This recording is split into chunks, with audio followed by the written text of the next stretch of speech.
शांति। अविनाशी ईश्वरीय मस्ती का अनुभव करने वाली गॉडली मिशनरी को सतगुरुवार की गॉडली मॉर्निंग। हम आत्माएं और परमात्मा हैं बिंदी स्वरूप। बिंदी स्वरूप को कैसे याद करें? जब बच्चों ने बाबा से यह प्रश्न पूछा तो बाबा ने कहा कि बाप को उसके ऑक्यूपेशन और गुणों सहित याद करना है। फिर बनाया गया बाप की महिमा का चित्र जो हम देखते हैं। देखा है ना सभी ने?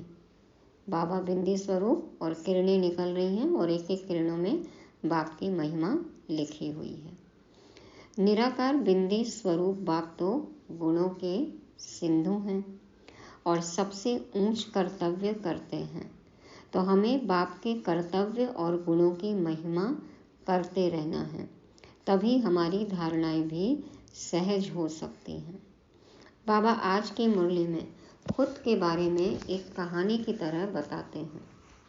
आज भोग का भी दिन है ना, तो भोग का क्या महत्व है, इस बारे में हमें क्या सावधानी रखनी है, वो भी हम विस्तार से समझेंगे आज की मुरली में।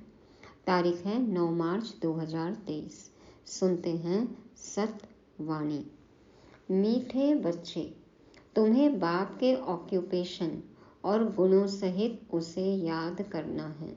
याद से ही तुम विकर्माजीत बनेंगे, विकारों की मैल भस्म होगी। बाबा ने एकदम आसान कर दिया कि बाप के कर्तव्य क्या हैं, ये याद करो। हमने भक्ति मार्ग में कितने कर्तव्यवाचक नाम बाबा के रखे हैं, है ना? भोला नाथ, तो बाबा कितना भोला है, पुरानी चीज़ें लेकर नई देते हैं। वैद्यनाथ, हमारी बीमारी दूर करते हैं। बबुलनाथ, हमें कांटे से फूल बनाते हैं। अमरनाथ, आत्मा अमर है ये बताते हैं। बाबा हमें अमर लोक में लेकर जाते हैं। सोमनाथ, बाबा हमें अमृत पिलाते हैं। बाबा की मुरली क्या है? अमृत है ना। और बाबा क्या करते हैं? पतित पावन है, पतित दुनिया को पावन बनाते हैं। सुख के सागर हैं, शांति के सागर, गुणों के सागर, ज्ञान के सागर, जन्म मरण से परे हैं, अजन्मे हैं। तो ये सब क्या है? बाप की महिमा है। तो इस तरह से हमें बाबा को याद करना है। बाबा कहते हैं कि जब इस तरह से याद करेंगे तो तुम विकर्माजीत बन जाएंगे। बाबा की याद में रहेंगे तो हम कोई पाप कर्म करेंगे नहीं, और जो पुराने हैं वो चुकतू तो हमें करने हैं। तो बाबा की याद से हम एकदम आसानी से उन्हें भी चुकतू कर लेते हैं। बाबा कहते हैं विकारों की मैल भस्म हो जाएगी। बाबा को याद करते करते हमारे नए विकर्म होंगे ही नहीं और हम विकर्माजीत बनेंगे। पुराने जो है वो सब पाप धुल जाएंगे।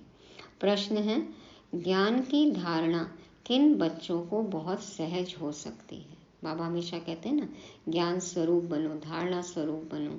तो किन बच्चों को बहुत सहज होगी धारणा? उत्तर में बाबा कहते हैं, पहली बात, जिनमें कोई भी पुराने उल्टे सुल्टे संस्कार नहीं हैं, जिनकी बुद्धि याद से शुद्ध होती जाती है, उन्हें ज्ञान की बहुत अच्छी धारणा होती है।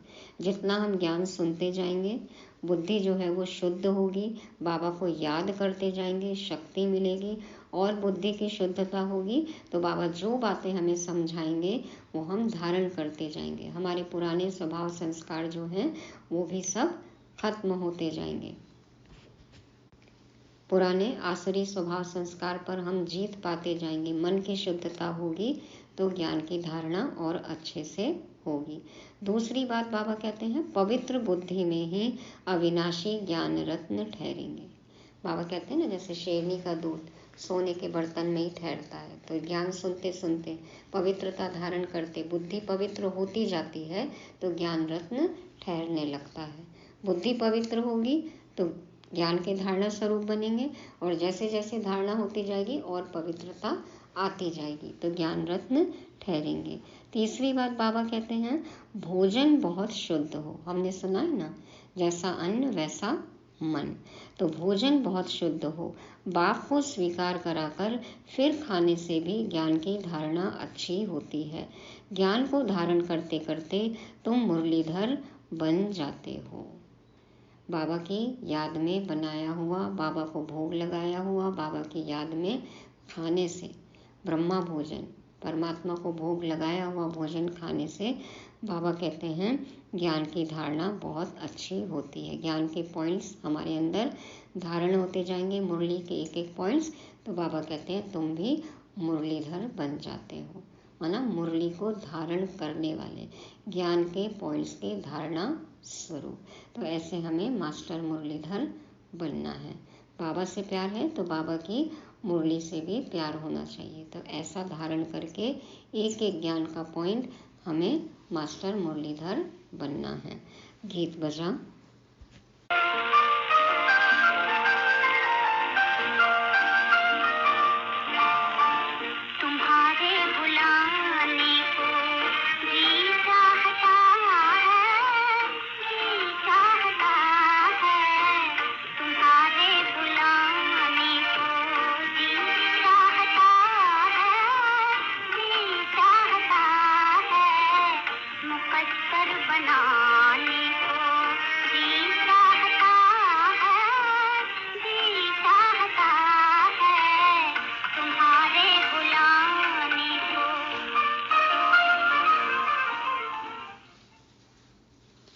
ओम शांति। बाबा के पास आकर मुकद्दर बनाने को जी चाहता है। बाबा को हम बुलाएं, बाबा हमें बुलाए, हाँ ऐसा जी चाहता है ना। आत्मा परमात्मा को बुलाती है। सिर्फ आत्मा कहें तो कहेंगे आत्मा तो वाणी से परे है, इसलिए कहते हैं जीवात्मा परमात्मा को बुलाती है। हमारा जी चाहा भगवान को बुलाने का, ताकि वो आके हमारा मुकद्दर ठीक करे। देखो हमने बुलाया और बाबा आ गए, और बाबा आकर कहते हैं अब आओ बच्चों मेरे पास, मुरली सुनो, मुरली को धारण करो। तो जीवात्मा परमात्मा को बुलाती है। भक्तों की बुद्धि परमात्मा के बारे में कहाँ कहाँ जाती है। कुछ भी मनुष्य समझते नहीं, क्योंकि वह समझते हैं परमात्मा सर्वव्यापी है, तो बुद्धि कहाँ जाए। सर्वव्यापी समझने के कारण कहेंगे सब भगवान के रूप हैं। सब जगह है तो देखो बुद्धि सब जगह जाती है, इसलिए हमारी बुद्धि भटकती रहती है इधर उधर। तो सर्वव्यापी समझने के कारण कहेंगे सब भगवान के रूप हैं। बुलाते हैं परंतु बुद्धि में लक्ष्य नहीं है। परम पिता परमात्मा तरफ बुद्धि जाती नहीं है। किसी भी जीव आत्मा की बुद्धि में यह नहीं आता कि हम उस ज्योतिर्लिंगम को याद क्यों करते हैं, वह हमको क्या देते हैं जो हम उनको याद करते हैं। कभी सोचा नहीं कि भगवान ने कब आकर क्या किया और हम उनको क्यों याद करते हैं, क्यों बुला रहे हैं, क्यों खींच होती है। तो बाबा कहते हैं कि वह हमको क्या देते हैं जो हम उनको याद करते हैं, इस तरफ बुद्धि हमारी जाती ही नहीं है। जो बहुत अच्छा देकर जाते हैं उनको याद किया जाता है, उनकी याद जिंदगी भर रहती है। देखो कोई हमें प्यार देता है तो उसकी भी याद रहती है, और कोई सबक सिखा जाता है तो उसकी भी याद जिंदगी भर रहती है ना। तो कोई हमें कुछ भी दे तो उसकी याद जिंदगी भर रहती है। कोई ने पाई पैसा दिया, वह तो लेन देन चलती ही है। परंतु समझो कोई गरीब है, उनको कोई मकान बनाकर देवे या उनकी कन्या को शादी कराने में कोई मदद करता है, तो सारी आयु उनकी याद रहेगी, उनके नाम रूप की याद रहेगी कि उन्होंने हमें मदद करी। तो फलाने ने हमको मकान बना कर दिया। यहाँ भी तुम बच्चे समझते हो बाप हमको विश्व का मालिक बनाते हैं। मनुष्यों को तो न आत्मा का न परमात्मा का ज्ञान है। आत्मा है सूक्ष्मते सूक्ष्म, जिसका पता नहीं पड़ता, कब अंदर प्रवेश करती है फिर निकल जाती है। बहुत महीन बातें हैं, उनका साक्षात्कार भी दिव्य दृष्टि से ही देख सकते हैं। वह ब्रह्म कहते हैं तो ब्रह्म का भी साक्षात्कार हो पड़ेगा। अखंड लाइट ही लाइट देखने में आएगी। ब्रह्म तत्व तो जरूर बड़ी रोशनी देखने में आएगी, परंतु परमात्मा कोई वह चीज तो नहीं है ना जो मनुष्य समझ बैठे हैं। बाबा कहते हैं ना जिसकी जिसमें आस्था होती है उसको उसी रूप में मैं साक्षात्कार कराता हूँ। एक मुरली में कहा बाबा ने, 1980 की एक मुरली है कि बाबा यही धंधा करते हैं। बाबा साक्षात्कार कराते हैं, लेकिन कई भक्त इतने जिद्दी होते हैं कि उनको अपने इष्ट देवी देवता का ही साक्षात्कार चाहिए, तो फिर बाबा बच्चों को इधर उधर भेजते रहते हैं। साकार में तो नहीं, लेकिन बाबा फिर उनको उनके इष्ट देवी देवता, माना हम ही हुए ना, तो उस रूप में फिर साक्षात्कार कराते हैं। तो बाबा कहते हैं मैं बैठकर यही धंधा करता रहता हूँ। तो बाबा कहते हैं ब्रह्म तत्व तो जरूर बड़ी रोशनी देखने में आएगी, परंतु परमात्मा कोई वह चीज तो नहीं है ना जो मनुष्य समझ बैठे हैं।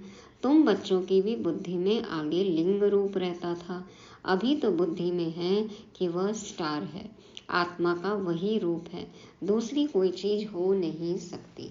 परमात्मा भी वही बिंदी रूप है। अब लक्ष्मी नारायण की इतनी महिमा है, उनमें क्या ब्यूटी है, क्यों इतनी कशिश होती है। उनका चित्र देखते हैं तो कितना आकर्षण है। आत्मा और शरीर दोनों सतो प्रधान पवित्र हैं, हर्षित मुख हैं, गोरे हैं। गोरे हैं माना पवित्र हैं। आत्मा तो बहुत सूक्ष्म चीज है ना, समझाया जाता है आत्मा मैली हो जाती है तो लाइट कम होती है। यह लाइट कम और जास्ती की भी बहुत महीन बात है ना। सब निर्विकारी और विकारी पने की बात है। लाइट कम और जास्ती की बाबा कहते हैं ये बहुत महीन बात है। हम दीपक का मिसाल देते हैं, परंतु आत्मा उनसे भी छोटा सा स्टार है। आत्म दीपक कहते हैं ना, लेकिन बाबा कहते हैं दीपक तो फिर भी थोड़ा बड़ा होता है, आत्मा तो स्टार है, बिंदी स्वरूप है। साक्षात्कार होता है, देखा और गया। अब तुम बाप का सिमरन करते हो, बाप ने अपना रूप बताया है। तुम जानते हो शिव बाबा को याद करने से विकर्म विनाश होते हैं। भल और मनुष्य शिव को याद करते हैं, परंतु इस ज्ञान से याद नहीं करते, यथार्थ नहीं याद करते, बिंदी बनकर बिंदी को नहीं याद करते। बाबा कहते वह जानते ही नहीं, न जानने कारण विकर्म विनाश हो नहीं सकते। तो यथार्थ याद नहीं है उनकी। यह जानते ही नहीं कि हम योग लगाने से विकर्माजीत बनेंगे। अच्छा फिर क्या होगा, यह भी नहीं जानते। तुमको बाप समझाते हैं योग से तुम विकर्माजीत बनेंगे, 5 विकारों की मैल भस्म होगी। समझाने मिलने के बाद उस खुशी से याद करेंगे, क्योंकि पता चलेगा ना कि क्या मिल रहा है, हम किस तरीके से किसको याद कर रहे हैं, तो क्या प्राप्ति होगी। जब ये पता लग जाए तो फिर याद करने में, कुछ करने में मजा आएगा ना, खुशी से याद करेंगे। तो वह यह नहीं जानते कि बाप को याद करने से विकर्म विनाश होंगे। अभी बाप नॉलेज देते हैं, बाकी मनुष्य तो हैं अंधश्रद्धा में, जिससे भक्ति मार्ग में अल्पकाल सुख मिलता है। 2500 साल से अंधश्रद्धा से भक्ति किए ही जा रहे हैं। तो बाबा कहते हैं अल्पकाल का सुख उनको मिलता है भक्ति मार्ग में। अब उनको यहाँ बुलाते हैं, तुम जानते हो बुलाने की तो दरकार ही नहीं। जबकि परमात्मा को जानते ही नहीं तो फिर बुलाते कैसे। जिसको याद किया जाता है उनके महत्व को, ऑक्यूपेशन को, गुणों को जानना चाहिए। परमात्मा की पहचान कोई के पास भी है नहीं, इसलिए जन्म जन्मांतर क्या क्या करते आए हैं कुछ भी समझ नहीं। अब बाप बैठ समझाते हैं। गीत में भी कहते हैं बाबा आप आकर ज्ञान सुनाओ तो हम सुनकर फिर औरों को सुनाएंगे। जैसे शास्त्रों में आटे में नमक है, वैसे इन भक्ति मार्ग के गीतों में भी थोड़ा बहुत है, क्योंकि आत्मा में संस्कार तो था ना। और बाबा ने कई गीत आत्माओं को टच करके लिखवाए हैं। तो यह गीत बाप की महिमा में है। बाप को बुलाते हैं कि आप आकर हमको सुनाओ तो हम फिर औरों को सुनाएंगे। तुम्हारे बुलाने को जी चाहता है, मुकद्दर बनाने को जी चाहता है, तो आपसे पढ़ाई करके हम भी अपना मुकद्दर बनाएंगे। तो आकर हमको राजयोग सिखलाओ, फिर हम मुरलीधर बनेंगे। मुरलीधर को ही ज्ञानी तो आत्मा कहा जाता है। तुम बच्चे जानते हो बाप तो है निराकार, फिर वह आए कैसे। अभी तो समझा है कि आत्मा परम धाम से आती है, पहले पहले गर्भ में जाना पड़ता है। जीव की आत्माएं सब बाप को याद करती हैं, परंतु उनके ऑक्यूपेशन का कुछ भी पता नहीं है। ऐसे ही सिर्फ बुलाते रहते हैं, वह आता ही नहीं। बाप कहते हैं, मैं अपने पूरे टाइम पर आता हूँ, जबकि संगम युग शुरू होता है। संगम युग कब आता है? जब रात पूरी हो, दिन होना होता है। संगम युग आया और बाप भी साथ आया। बाप आया इसलिए संगम युग आया, या संगम युग आया और इसलिए बाप आया?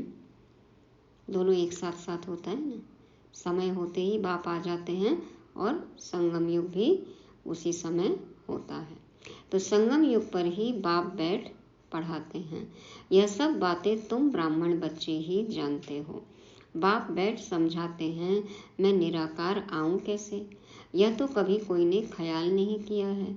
अगर कलयुग के अंत में आया होगा तो फिर से आएगा ना। कलयुग अंत और सतयुग आदि के संगम पर आते हैं। जरूर कुछ कार्य करने के लिए आते हैं। जरूर सृष्टि को पावन करने आएंगे। तब कहते हैं कि अब आदि सनातन देवी देवता धर्म स्थापन करने आते हैं। कैसे आते हैं यह भी कोई नहीं जानते हैं। बाप को आकर प्रजा रचनी है, वह राजयोग सिखाना है, तो किसको सिखाएंगे? सतयुग आदि में तो है देवता वर्ण, इसके पहले है ब्राह्मण वर्ण, तो जरूर ब्रह्मातन में आकर ब्राह्मण वर्ण रचना पड़े। ब्रह्मा को कहा ही जाता है प्रजापिता। अब वह ब्रह्मा आए कहाँ से? क्या सूक्ष्म वतन से उतर आए? जैसे दिखाते हैं विष्णु अवतरण, ऊपर से गरुड़ पर सवार हो आते हैं। अब विष्णु को तो यहाँ आना नहीं है। विष्णु के दो रूप लक्ष्मी नारायण जो हैं, उन्होंने भी यहाँ इस पढ़ाई से यह पद पाया है। विष्णु के दो रूप लक्ष्मी नारायण ही पालना करते हैं, परंतु ऐसे कोई गरुड़ पर उतरते नहीं हैं। और फिर वहाँ लक्ष्मी नारायण की आत्मा कोई इकट्ठी नहीं आती है। पहले नारायण की आत्मा आएगी, फिर लक्ष्मी की आएगी। स्वयंवर करेंगे तब विष्णु युगल रूप कहलाएंगे। राधे कृष्ण बरोबर विष्णु के दो रूप हैं। छोटापन भी दिखाना पड़े ना। यह बातें और कोई नहीं जानते हैं। राधा कृष्ण ही श्री लक्ष्मी नारायण बनते हैं, ये तो किसी को भी नहीं पता। बाप बैठ समझाते हैं, जब यह पहला नंबर 84 जन्म पूरे करते हैं तो हमको इनमें ही आकर फिर इनको पहला नंबर बनाना पड़े। 84 जन्म भोग जरूर वृद्ध अवस्था को पाया होगा, तो उनका नाम रखा है ब्रह्मा। देखो भक्ति मार्ग में भी ब्रह्मा को बूढ़ा दिखाया है, तो बाबा कहते हैं इनमें प्रवेश किया है। अब तुम बच्चे समझते हो मनुष्य सृष्टि कैसे और कब रचते हैं। इस बात का और कोई मनुष्य को ज्ञान हो न सके। मनुष्य जब कोई अच्छी नई चीज की इन्वेंशन निकालते हैं तो गवर्नमेंट के पास जाते हैं, फिर वह उसको वृद्धि में लाने में मदद करती है। पैसे देते हैं, सहायता करते हैं ना, डोनेशन देते हैं, स्कॉलरशिप देते हैं। तो बाबा कहते हैं यह भी ज्ञान ऐसे है। पहले पहले बाप आया, इसमें प्रवेश हुआ, इनमें बैठ ज्ञान दिया। पहले थोड़ा थोड़ा था, अब वृद्धि को पाता जाता है। कितनी गुह्य बातें तुम सुन रहे हो। बाबा ने धीरे धीरे करके देखो कितने गहरे राज ज्ञान के वो हमें सुनाए हैं। तो बाबा कहते तुम सुन रहे हो, पहले हल्का ज्ञान था, अब गहरा मिलता जाता है। पहले नर्सरी की पढ़ाई थी और अब देखो बाबा ने पीएचडी करा दी। तो बाबा कहते हैं कि पहले हल्का ज्ञान था, अब गहरा मिलता जाता है, परंतु आत्मा में पुराने उल्टे सुलटे भक्ति के संस्कार जो हैं वह जब निकले तब ज्ञान की धारणा हो। पुरानी स्लेट साफ होगी तभी तो हम उसमें नया कुछ लिख सकेंगे ना। तो उल्टे सुलटे संस्कार यदि बुद्धि में भरे होंगे तो इतना ऊंचा ज्ञान बैठेगा बुद्धि में। बाबा कहते योग हो तब विकर्म विनाश होते जाएं। स्लेट कैसे साफ होगी? तो योग से पहले विकर्म विनाश करना है और बुद्धि शुद्ध होती जाए। योग से पहले बुद्धि को शुद्ध करना है, फिर जो बाबा सुनाते हैं वो धारण होगा। पहले थोड़ा भी ज्ञान सुनने से कितना नशा चढ़ा और भागे, एकदम नई बातें सुनी, साक्षात्कार हुआ तो देखो कितने बच्चे समर्पित हो गए। फिर कितने टूट भी पड़े, फिर लोगों के बहकावे में भी आ गए, छोड़ दिए। माया भी हैरान कर देती है। अब ब्रह्मा के बच्चे वह हो गए ब्रह्मा कुमार और कुमारियाँ। यह पूरी रीति समझाना है, नहीं तो मनुष्य डरते हैं, कहते हैं ना भाई बहन बना देंगे। तो पूरी बात समझानी है कि कैसे हैं हम भाई बहन। सब बोलते हैं ना घर तोड़ा देते हैं ब्रह्मा कुमारियाँ, घर तोड़ा देते हैं या घर बचा लेते हैं। तो बाबा कहते हैं कि पूरी रीति समझाओ, नहीं तो मनुष्य डरते हैं। अब बाप को तो जरूर ब्रह्मा का शरीर लेना पड़े, सो भी बड़ा चाहिए। छोटे बच्चे में प्रवेश करेंगे क्या? कहते हैं बहुत जन्मों के अंत के जन्म के अंत में आता हूँ। इसने बहुत शास्त्र पढ़े हैं, गुरु किए हैं, तो अनुभवी होगा ना। बाबा ने भी देखो 12 गुरु किए थे ब्रह्मा बाबा ने, दादा लेखराज जी ने। तो बाप कहते हैं मैं वानप्रस्थ अवस्था में आता हूँ, शास्त्र आदि पढ़े हैं तब तो समझा सकते हैं। धार्मिक प्रवृत्ति के थे तब तो समझ में आया ना उनको, इसीलिए बाबा ने चुना अनुभवी रथ। अब तुम बच्चे जानते हो कैसे बाबा आता है और आकर मनुष्य से देवता बनाते हैं, अर्थात पुरानी दुनिया को नया बनाते हैं। तुमको भी अभी नया बना रहे हैं। दादा लेखराज जी जौहरी थे, हीरे के व्यापारी, और बाबा देखो शिव बाबा तो सच्चा सच्चा जौहरी है। तो कितना अच्छा अनुभवी रत्न चुना बाबा ने। तो बाबा कहते हैं पुरानी दुनिया को तुमको सबको मैं नया बना रहा हूँ। इस पुराने तन में राजयोग सीखकर फिर सतयुगी नया शरीर जाकर लेंगे, फिर देवी देवता कहलाएंगे। वहाँ माया होती नहीं। यह तुम समझा सकते हो कि हम ब्रह्मा कुमार कुमारियाँ हैं। ब्रह्मा को प्रजापिता कहा जाता है। यह तो सब मानेंगे कि भगवान ने आदम बीबी द्वारा रचना रची है, माना ब्रह्मा सरस्वती, एडम ईव, आदम हवा, सब कहते हैं ना। तो गीता में कहते हैं मैं राजाओं का राजा बनाता हूँ, शूद्र से ब्राह्मण बनाकर ज्ञान अमृत पिलाए असुर से देवता बनाते हैं। भल यह लिखा हुआ है, परंतु पहले शूद्र वर्ण से ब्राह्मण वर्ण में लाते हैं, तो तुम समझा सकते हो हम ब्रह्मा कुमार कुमारी हैं। ब्रह्मा है प्रजापिता, वास्तव में ब्रह्मा की संतान तुम भी हो। ब्राह्मणों की शुरुआत संगम पर ही होती है। ब्रह्मा द्वारा हम ब्राह्मण पढ़ते हैं, रुद्र ज्ञान यज्ञ की संभाल करते हैं। हम अपने विकारों की आहुति देते हैं। यज्ञ में सब कुछ स्वाहा किया जाता है ना, तन मन धन स्वाहा करना है। जिसको भक्ति में क्या दिखाया, जौ तिल और घी। जौ लंबा होता है माना शरीर तन, और तिल छोटा सा मन, धन घी लिक्विडिटी, तो धन का प्रतीक। तो सब कुछ स्वाहा करना है, मन बुद्धि सब हमको समर्पित करना है ना। तो बाबा कहते हैं तो हम रुद्र ज्ञान यज्ञ में और कोई किचड़ा नहीं डालते, अपने पापों को स्वाहा करते हैं। अपने पाप जो है वो भस्म कर ले हैं योग अग्नि से इस ज्ञान यज्ञ में। तो बाबा कहते हैं हम कोई यज्ञ में किचड़ा नहीं डालते हैं, अपने पापों को स्वाहा करते हैं। कोई आग आदि तो जलाई नहीं जाती, न कोई आवाज आदि ही करते हैं। बाबा की याद में बैठना है, बिंदी बन के ज्वाला स्वरूप योग करना है, बिंदु रूप को याद करना है, ज्वाला स्वरूप योग करना है। इस योग अग्नि में हमें अपने पाप जो है वो स्वाहा करने हैं। तो बाबा कहते हैं इसमें कोई आवाज़ की तो बात ही नहीं है। वह तो कितना आवाज़ करते हैं, स्वाहा स्वाहा। हम तो योग में रहते हैं, कोई आवाज़ नहीं। कहीं भी चलते फिरते देखो यज्ञ कर सकते हैं, योग कर सकते हैं, अपने पापों को स्वाहा कर सकते हैं। तो कोई आवाज़ नहीं, चुप। योग अग्नि से पाप भस्म हो जाते हैं। इस रुद्र ज्ञान यज्ञ में योग अग्नि से हम अपने 5 विकारों को स्वाहा करते हैं, तो पाप भस्म हो जाते हैं। ब्रह्मा की बेटी सरस्वती भी गाई हुई है, जिसको जगदम्बा कहते हैं। उनसे सब कामनाएं पूरी होती हैं। वह अम्बा फिर लक्ष्मी बनती है। बच्चों को पॉइंट्स तो बहुत समझाई जाती है, धारणा भी हो ना। बाबा बातें तो बहुत बताते हैं, लेकिन फिर धारणा भी तो हो। धारणा तब हो जब योग में रहें, फिर विकर्म भी विनाश हो। बुद्धि पवित्र नहीं होगी तो अविनाशी ज्ञान रत्न ठहरेंगे नहीं। बच्चों को समझाया है कि पहले भोग लगाकर फिर खाया जाता है, क्योंकि उनका ही सब दिया हुआ है।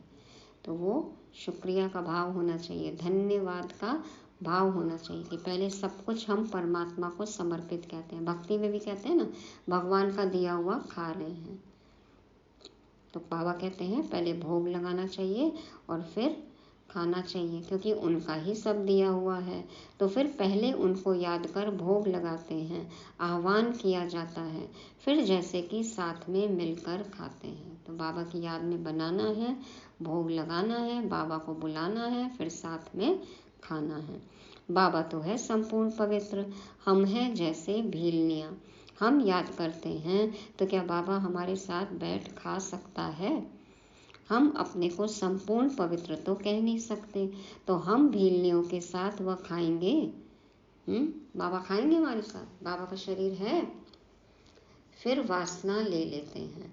वासना लेना कोई खाना तो नहीं हुआ ना, खुशबू ले लेते हैं। हाँ, कोई 75% धारणा करने वाले अच्छे बच्चे भोजन बनाकर बाबा को खिलाएं तो वासना लायक भी हो, क्योंकि बाबा है बिल्कुल शुद्ध।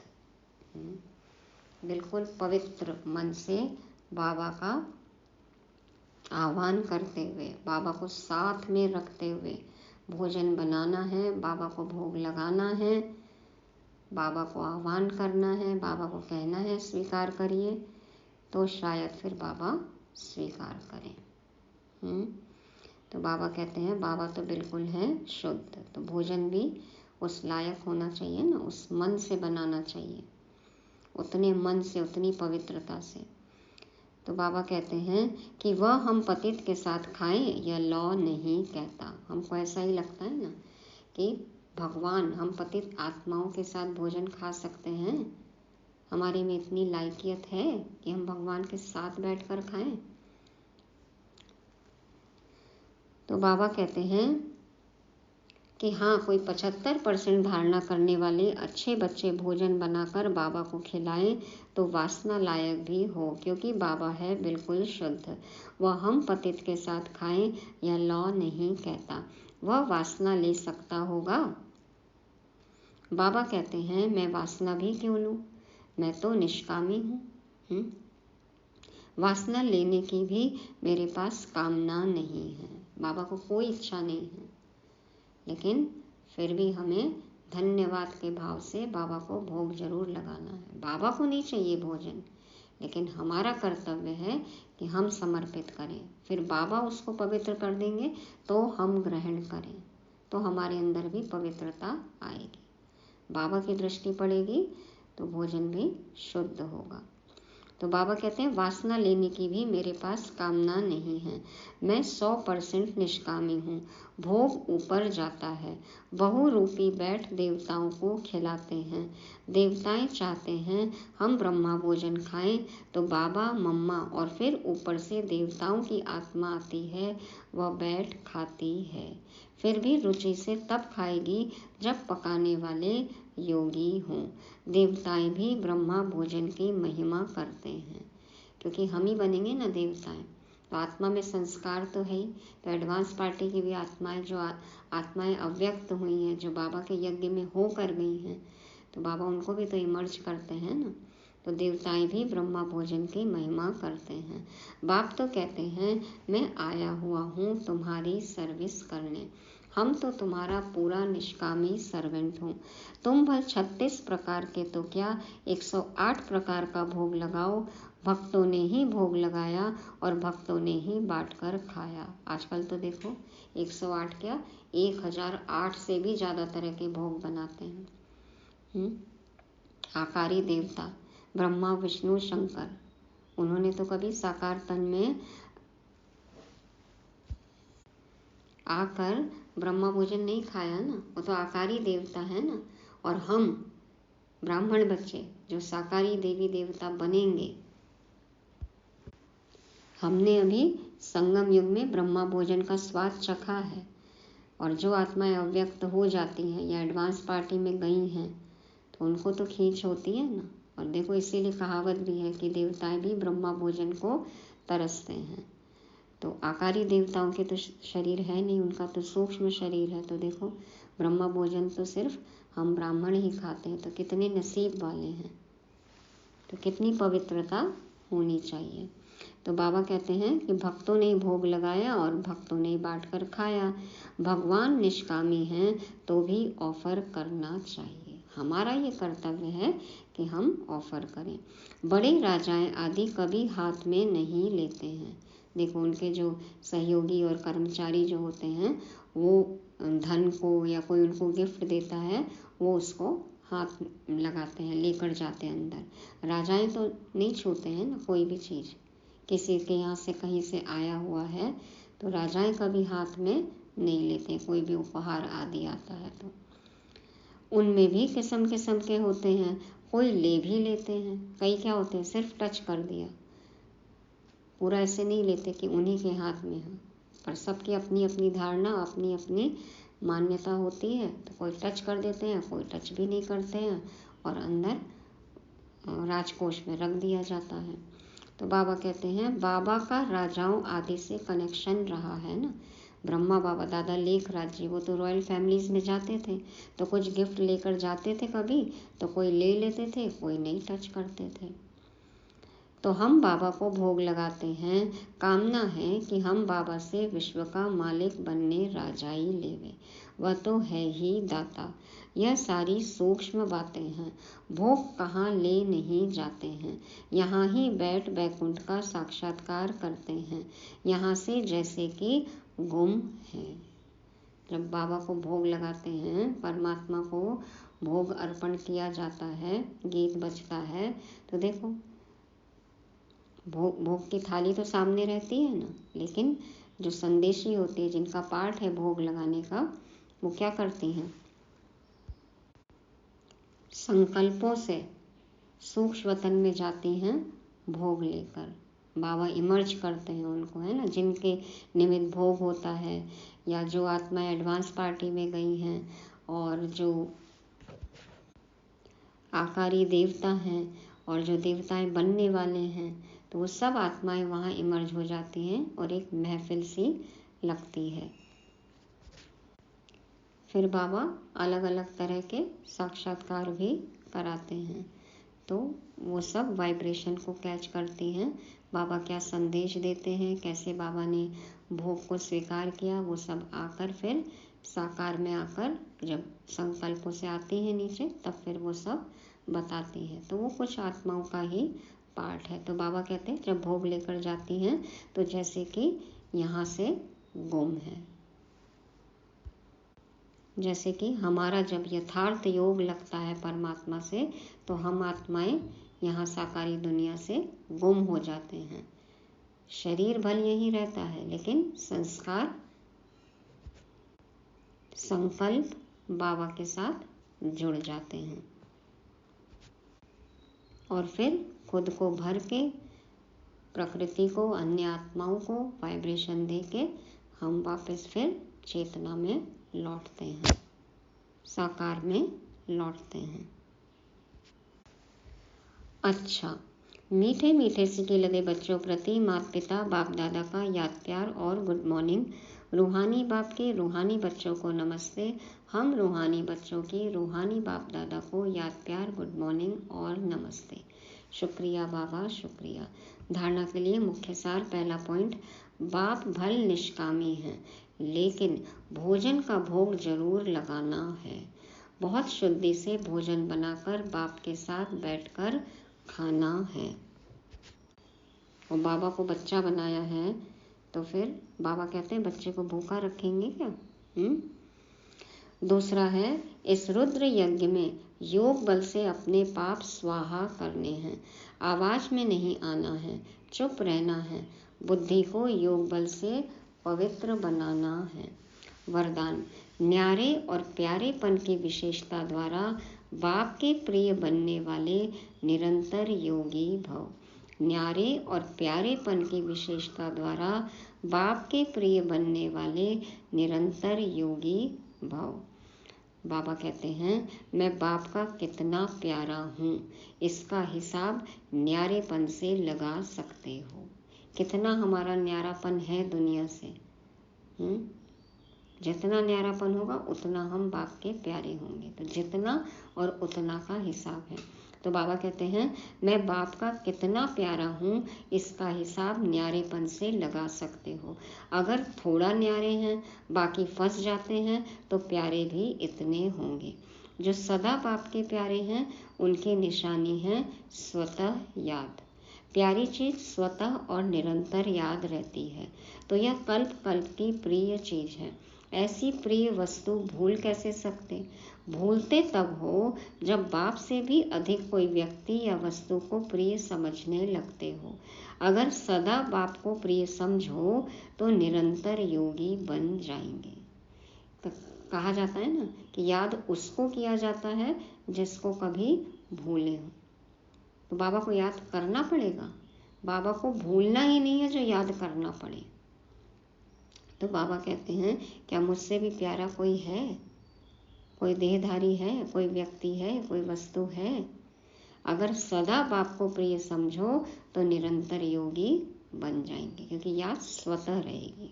स्लोगन है जो अपने नाम मान और शान का त्याग कर बेहद सेवा में रहते हैं वही परोपकारी हैं। जो अपने नाम मान और शान का त्याग कर बेहद सेवा में रहते हैं वही परोपकारी हैं। यदि अपनी कुछ इच्छाएं हैं, नाम मान शान है और फिर सेवा कर रहे हैं, तो फिर वो निस्वार्थ सेवा कहाँ हुई? परोपकार कहाँ हुआ? वो तो खुद के लिए कर रहे हैं ना। तो खुद की कोई भी इच्छा ना हो। इच्छा मात्रम अविद्या। निष्काम सेवाधारी हमें बनना है। तो वही है परोपकारी। बाबा है ना निष्काम सेवाधारी। तो सच्चा परोपकार तो बाबा ही करते हैं। तो ये थी आज की मुरली, जिसको रिवाइज करने के लिए आज के शब्द हैं मुरलीधर। पहला मुरलीधर, बाबा ने कहा ज्ञान स्वरूप बनना है, मुरली को धारण करना है। दूसरा शुद्ध भोजन, बाबा की याद में भोजन बनाना, भोजन पकाना और फिर बाबा को भोग लगाना, आह्वान करना बाबा का, और फिर बाबा के साथ बैठकर याद में खाना। तीसरा बाप के गुण व ऑक्यूपेशन, बाबा के गुणों को याद करना है, उनके कर्तव्यों को याद करना है। चौथा है निरंतर योगी। तो जितना न्यारे उतना प्यारे, निरंतर योगी बनना है। और पांचवा है परोपकारी। इस बार की अव्यक्त मुरली में बाबा ने कहा ना, नो पर चिंतन, नो पर दर्शन और नो पर मत। कौन सा पर अलाउड है? सबसे अच्छा पर कौन सा है? परोपकार। तो ये बातें हमें ध्यान रखनी है, रिवाइज करना है। ओम शांति।